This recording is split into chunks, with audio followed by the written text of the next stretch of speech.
अस्सलाम वालेकुम नाज़रीन, my YouTube channel Abida Rauf official में खुशामदीद। उम्मीद करती हूँ कि आप सब खैरियत से होंगे। हमारी आज की वीडियो बहुत ही अहम और खूबसूरत टॉपिक से रिलेटेड है। मुकम्मल तफसील जानने के लिए वीडियो को एंड तक ज़रूर देखिए। वीडियो की तरफ आगे बढ़ने से पहले अगर आप हमारे चैनल पर नए हैं तो चैनल को लाइक और सब्सक्राइब करना ना भूलें और साथ ही बेल आइकॉन पर प्रेस कर दें। शुक्रिया, ताकि हमारी आने वाली हर नई वीडियो आपको बर वक्त मिलती रहे।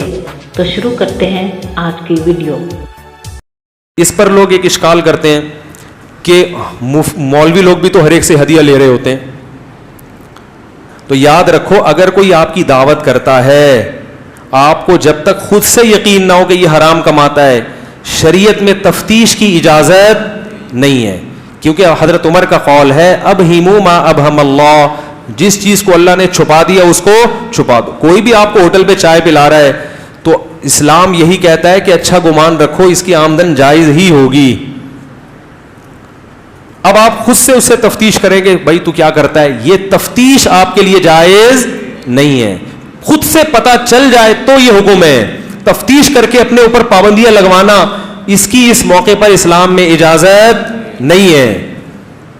कोई भी आपको गिफ्ट दे रहा है, कोई भी घर में आपकी दावत करता है, आप जाएं उसकी दावत खाएं, निकल आए। अब आप जाके पूछ रहे हैं क्या कमाते हो, क्या करते हो, ऐसे तो बहुत सारी मुसीबतें खड़ी हो जाएंगी। इसलिए शरीयत ने इस तफ्तीश की इजाजत, बोलो भाई नहीं। हमारे हजरत के पास एक दफा फोन आया एक साहब का हज में कि वो एक बैंक के मुलाजिमीन शामिल हो गए हैं, वो इज्तिमाई वो भी हमें खिलाते हैं, क्या करें। हजरत ने फरमाया आपको कैसे पता चला? कह रहे मैंने सबसे इंटरव्यू लिया कि क्या कमाते हो। हजरत उनको डांट लगाई कि क्यों इतना फंटर बनने की जरूरत है। हजरत उमर के दौर में क्या हुआ है, एक घड़े में पानी पड़ा हुआ था, तो हजरत उमर ने हुक्म दिया सब वुजू करें। तो एक शख्स ने जाके पूछा किसी गांव वाले से कि यार इसमें कुत्ते ने मुंह तो नहीं डाला पानी में। हजरत उमर को गुस्सा आया, फरमाया हमने तो नहीं देखा ना कुत्ते ने मुंह डाला हो, हम तो पाक समझेंगे। खुद से जाके तफ्तीश करना। ऐसे तो फिर घर में जो मटका रखा होता है उसमें बेगम से पूछे, बेगम कहीं ऐसा तो नहीं इसमें कोई चूहा गिर गया और तुमने निकाल के फेंक दिया, मुझे बताया ही ना हो।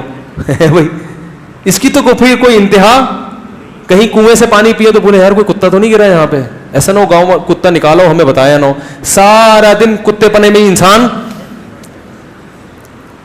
कोई, फिर तो वहमी, फिर तो आप जाके कसाई से बोलेंगे यार ये जो गोश्त तूने खुद ज़बह किया है। वो कहेगा नहीं कमेले से लिया, कमेले पहुंचे। यार ये तुमने ज़बह भी किया, झटके का तो नहीं है। तफ्तीश की, दोपहर तक 12 बजे पता चला हाँ ज़बह किया है। अल्लाह अकबर पढ़ा था, कहे यार पता नहीं ज़बह तो मैंने होते हुए देखा, अल्लाह अकबर का तो मुझे नहीं पता नहीं। अब आप तफ्तीश करते करते उस बंदे के पास पहुंचे, भाई अल्लाह अकबर पढ़ा था? वो कहेगा हाँ पढ़ा था। यार कि झूठ तो नहीं बोल रहा।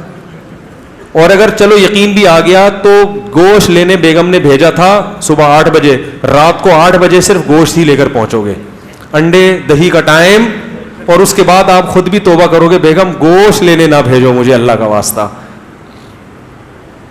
और किसी और को भेजा बेगम ने तो फिर आपको यकीन नहीं आएगा इसने पूरी तफ्तीश की है या नहीं की। तो इसलिए शरीयत ने कहा है मुसलमान मुल्क में हलाल ही चीज है जब तक कि हराम होने का यकीन नहीं होता।